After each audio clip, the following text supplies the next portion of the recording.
I am Matthew Martin, and I'm a product designer here at Ithaca. Today I'm going to share an experiment with connecting metadata to the Getty controlled vocabularies using IA and vectorization. Okay, what does that mean? Well, first, I set out on this journey alone, but along the way, I had lots of friends that helped me out. So I want to take a moment, just like thank you for all the time that you've helped me answering my questions and jumping in. So, what is the Getty vocabulary, and why do we care? Well, these are carefully selected lists of words and phrases used to tag and find content for art and architecture. It's a controlled vocabulary.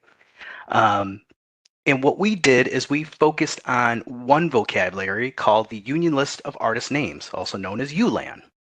So, cataloging with these terms from a vocabulary will make a consistent and robust descriptive metadata experience which will improve access to our digital collections. It will increase connections with other scholarly material and should improve discovery.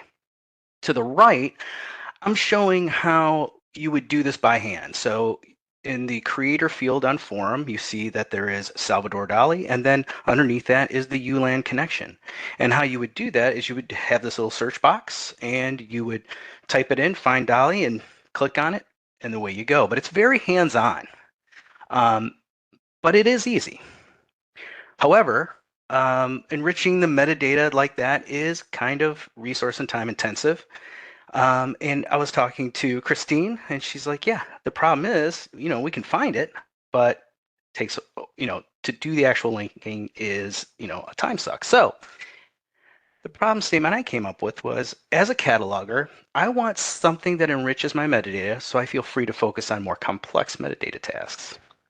Okay. I also needed a bunch of training data, and this is where Christine came in.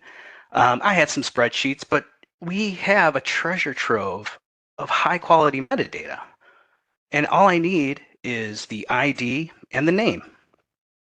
And then I needed to anonymize it so that uh, it passed Heather's legal rigor. And so I created a CSV file of just those two things. Okay, easy enough. Thank you, Christine. So instead of just needing 1,000, I actually got 50,000. So cool. I'm like, I'm going to feed this to the artificial intelligence. And whoops. And it did. It's like, hey, man, I loaded it. I got your CSV. I put it into Pandas data frame. Uh, I split the data, right? So I have it. Let's see. What did you say? I've got. I switched to a regression model and I'm training the validation sets. I'm like, this is wonderful. Cool. Thanks, buddy. It even went further and say, okay, so I'm going to went from 400 examples to 4,000. I switched to this regression model, and the accuracy actually jumped from 78 to 83%. I'm like, really? That's great. I'm going to test it out. So I said, okay, here's Andy Warhol, here's Lucas Samaras, here's Chuck Close. Guess what? It was hallucinating the whole time. I was like, oh man, I'm so bummed out. But I talked to my fictitious friend Bucky, and he said there is no such thing as a failed experiment, only experiments with unexpected outcomes. So I felt a little better. So that's when I knew I had to get in the muscle. And I said, okay, I need some help here. Who can help me out? And right away, Benjamin was like, I think it's overkill. And I'm like, yeah, I guess I'm kind of using a sledgehammer to open up crack a walnut. And he's like, why don't you just try some vectorization? And Chi was actually working on something similar. I'm like, hey, could you take my data? And he's like, yeah. So I'll give it a shot. So I felt pretty good about that. But again, that didn't quite work either. But you never learn less. You can only learn more. So that's kind of how I took this. And it actually gave us some direction for the future. We should probably think more about vectorization and how we can use like prefix matching and other things like that. So as we go forward, we definitely have a path forward. This is something that we've been wanting to do for a while. And I don't know if artificial intelligence will play a part, but it could. And that's another thing that I wanted to think about during this time was what is the future consequences of that? Sure, it's going to improve efficiency. You can focus on more complex metadata tasks.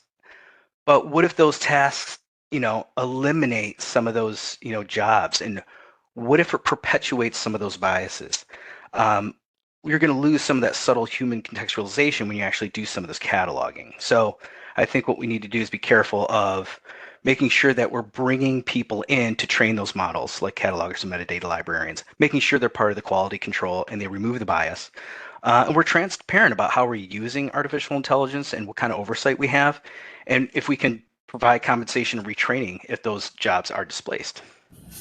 So finally, I just want to say, when we're designing, we must ask ourselves, what do I actually do? What is the final application and use of the products of my work? And am I content or ashamed to how I've contributed to this use?